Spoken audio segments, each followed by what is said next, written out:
যে ইমান প্রয়োজনে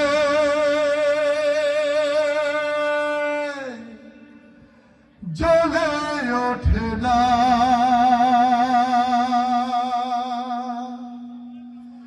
যে ইমান সত্য ন্যায়ের কথা বলে না,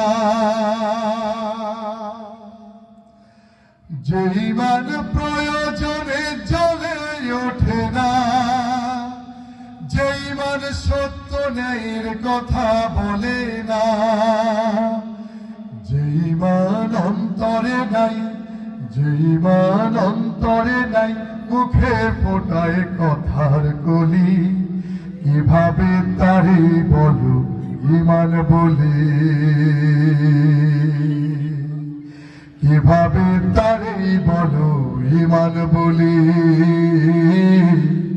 কিভাবে তারে বলো ইমান বলে। ঠিক কিনা? যে ইমান দিন কায়েমের আন্দোলনের ধার ধারে না, যে ইমান লেবাসধারী কোরআন হাদিস তাও পড়ে না, যে ইমান খাজার নামে মাজার গড়ে ফুলুস কামায়, যে ইমান শিরকিয়াতের আমল করে ভীত না হয়, যে ইমান বাস্তবে নাই, যে ইমান বাস্তবে নাই, কথার ছলে ফাঁকা বলি, কিভাবে তারে বলো ইমান বলি, কিভাবে তারে বলো ইমান বলি,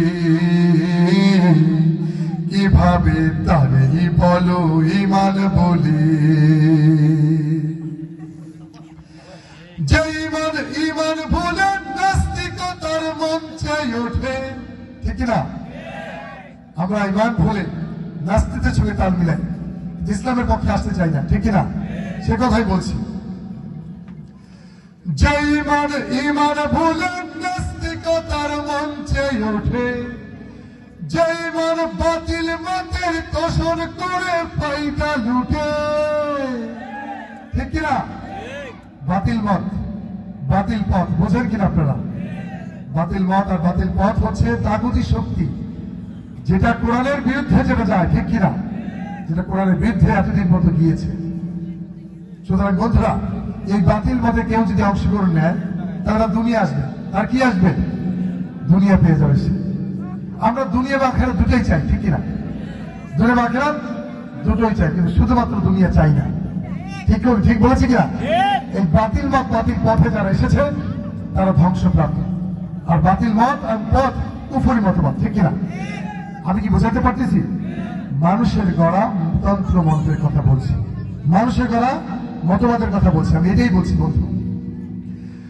যে ইমান ইমান ভুলে নাস্তিকতার মঞ্চে ওঠে, যে ইমান বাতিল মতের তোষণ করে ফায়দা লুটে, যে ইমান মসজিদের ওই খায়দায় আনন্দ করে, যে ইমান দেখে না যে ফিলিস্তিনের ভাইরা মরে, যে ইমান ময়দানে নয়, যে ইমান ময়দানে নয়, মঞ্চে ফোটায় কথার কলি, কিভাবে তারে বলো ইমান বলি, কিভাবে তারে বলো ইমান বলি, কিভাবে তারে বলো ইমান বলি।